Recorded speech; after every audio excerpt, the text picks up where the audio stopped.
Hey YouTube, JGreen302. I'm going to call this one Never Let Your Guard Down, Ever. And to tell this, I'm going to give you a real-life story that happened this past weekend. Not to me, but to a friend of mine. And I am going to tell you the story. And you decide how much useful information you can get out of this story. I heard all this 10 minutes ago, and I'm making this video while everything is fresh in my mind. I want to give you the best, most accurate rendition of exactly what has happened so that you can learn from this. A buddy of mine, no names, no locations,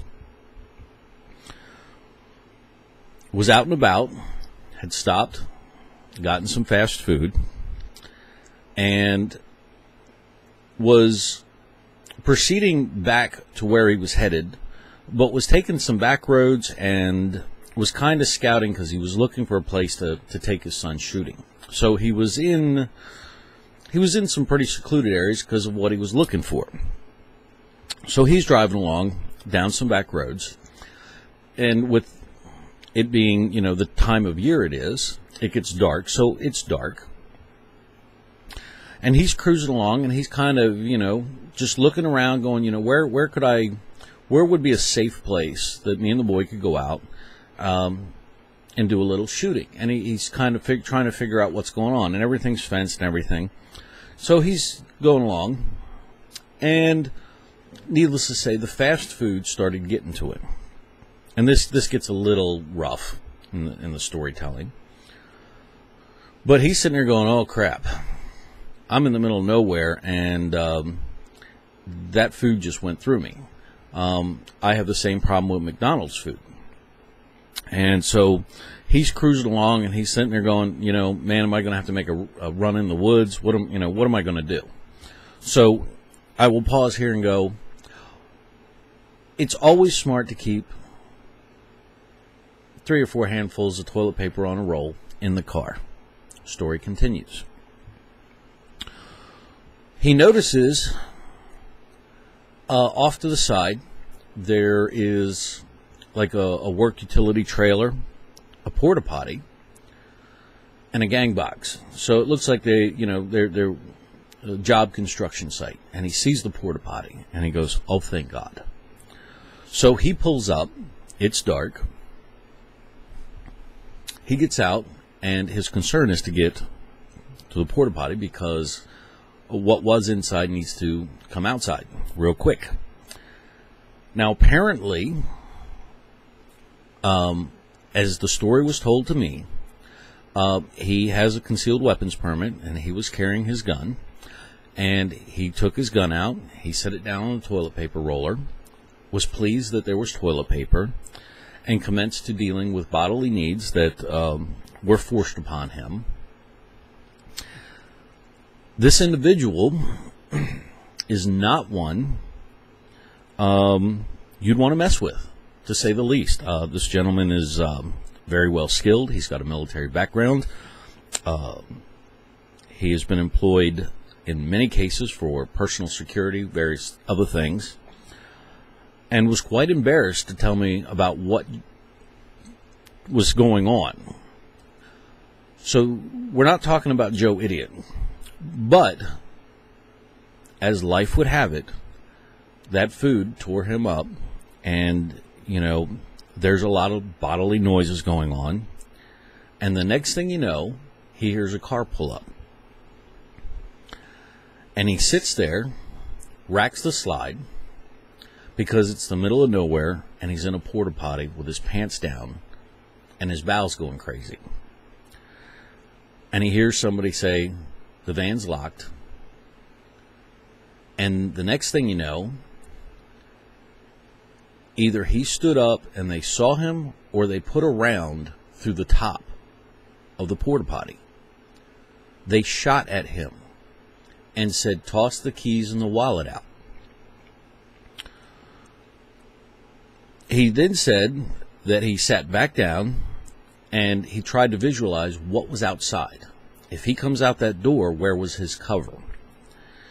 And he remembered where the gang box was. He knew where his vehicle was, and he knew where the trailer was.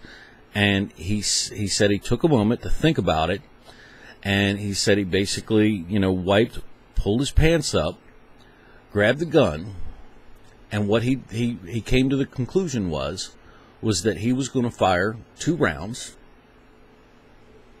and then bolt out the door. And this is what he did. He fired 2 rounds.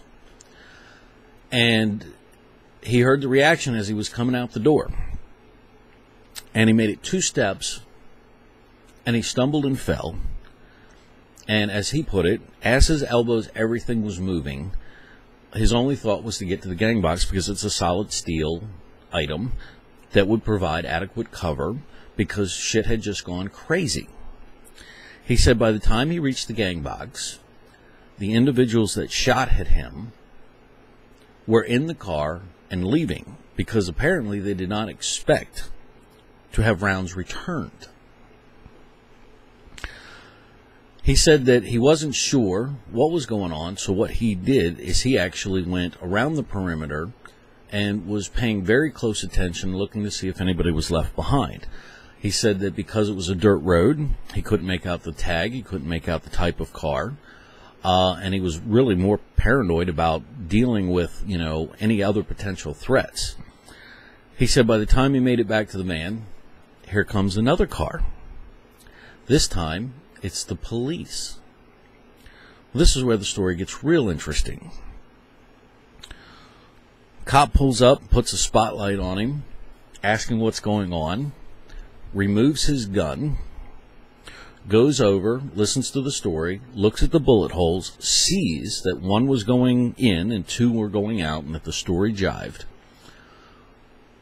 And the cop goes back, sits in his car, does something, and comes out with his ticket book and writes him a ticket for his tag being expired. Has him sign, hands him his gun back, and tells him to have a nice day. This is the story. I tell you this because I can't make this shit up. What do I tell you?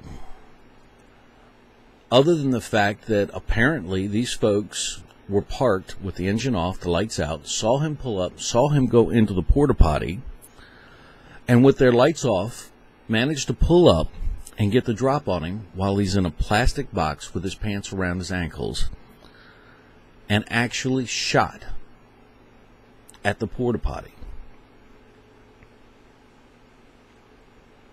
I can't make this up. This is 2 days ago.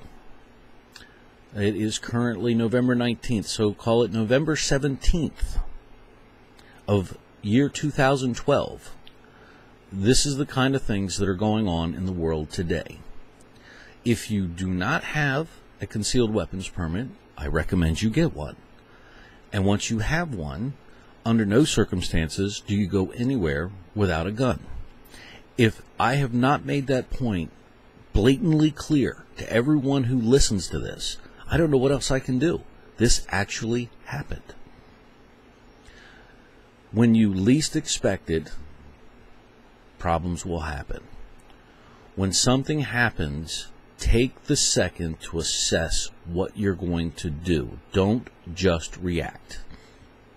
Pay attention to everything around you, especially when you're pulling into areas you don't know. Because if somebody shoots at you while you're taking a shit, it might be important to know what's outside that shitter in the event that you get caught like this. Always go in pairs. I can go on and on and on, but folks, I can't make this story up. Reality is stranger than fiction. This actually happened to somebody, and it was probably the worst person it could have happened to, because this is one individual that should never have been caught like that. My point here is that no matter how honed your skills are, no matter how prepared you think you are for anything, life will surprise you. This is important. This is a real story. This is what really happened. These are real people involved in this. There was a real ticket written. There was a real cop. And this is today, in our day and age. What was ironic was he thought, he had to argue with his son to not be there, because his son wanted to go in and look for where he could have had his son out in the van while he was trapped in there, and then shots were fired. You start to understand why this story is important. When you think that it can't happen, I'm telling you the story to make you understand that it can. Not only that it can, that it has. And far worse than anything you can dream up or I can dream up. This story was worth sharing. The value of the information that I have just conveyed to you literally could save your life. God knows it will definitely make sure that even when I'm taking a shit, I will be armed. I thought I'd share it. I really appreciate you listening to this one. Thanks for it. Talk to you.